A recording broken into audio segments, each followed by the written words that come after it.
So I Googled the question, a very common one, why can't I sleep? Johns Hopkins University has something to say. The Mayo Clinic has something to say.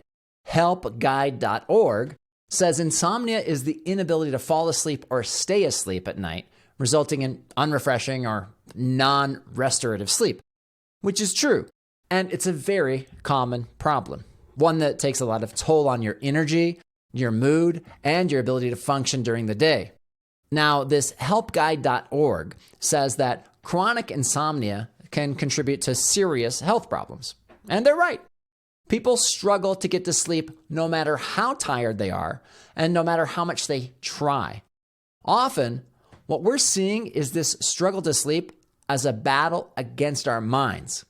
But I want to tell you that your mind is actually on your side, and it's trying to communicate, sending signals through a veil of insomnia. Sleep disturbances are not random. They're messages, clues to deeper imbalances in your body, your mind, or your breathing patterns, or possibly a little bit of all three. The three pillars of sleep are going to be one. First, we have to consider the body.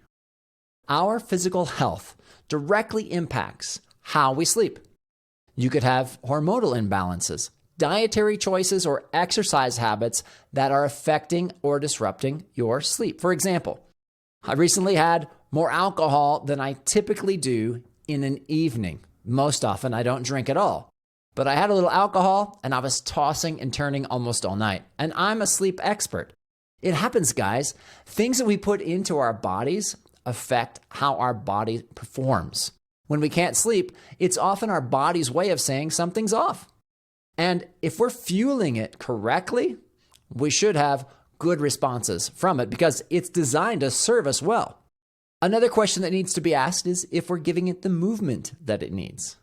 Now, let's think about the main thing that we deal with in this practice. That is the mind. The mind's a complex tapestry of thoughts, emotions, subconscious narratives. Anxiety, stress, and overthinking are common patterns of sleep disorders. But mental patterns are signals, not sentences. You're not set on this path for life. It's not like you inherited some sort of disease of anxiety from your grandparents. These signals are pointing us to unresolved issues or stressors that need our attention. Your mind is actually on your side. It is quite simple. Give a child a lollipop and it smiles. Now pull it away. He's probably going to cry. This is similar to our subconscious mind. We have to give it the narrative that we want to have going on inside. Lastly, let's think about our breathing. Breath is the rhythm of life and sleep. Disorders like sleep apnea and even improper breathing patterns can impact the ability of our sleep and the quality of the rest of our day. Listening to the nuances of our breath can have a profound impact on the quality of our sleep and on the rest of our lives. If you want to learn how to breathe properly, please seek my assistance. This is something that we can definitely help you with immensely. Understanding these signals, the body, the mind, and the breathing, they all require us to listen, truly listen to our minds and bodies. This is where mindfulness and introspection can come into play. By tuning into our inner selves, we can start to tune into the messages that our mind is giving us through our sleep patterns. You see, insomnia can actually be a guide to help us have a better life. If we want to harness the wisdom of our minds, then we have to engage in practices that promote harmony and balance. Establishing calming bedtime routines might be beneficial. Practicing mindfulness and meditation will definitely be beneficial.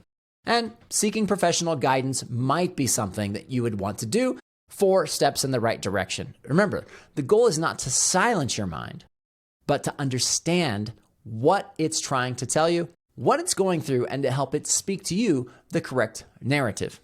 So, next time you're wondering, why can't I sleep?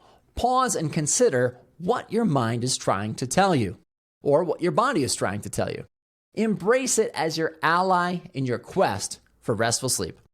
If you're looking for guidance on this journey, reach out to me, Chad Livingston. I'm the Sleep Sherpa, and together we can take your mind and body into a blueprint for better sleep and better living.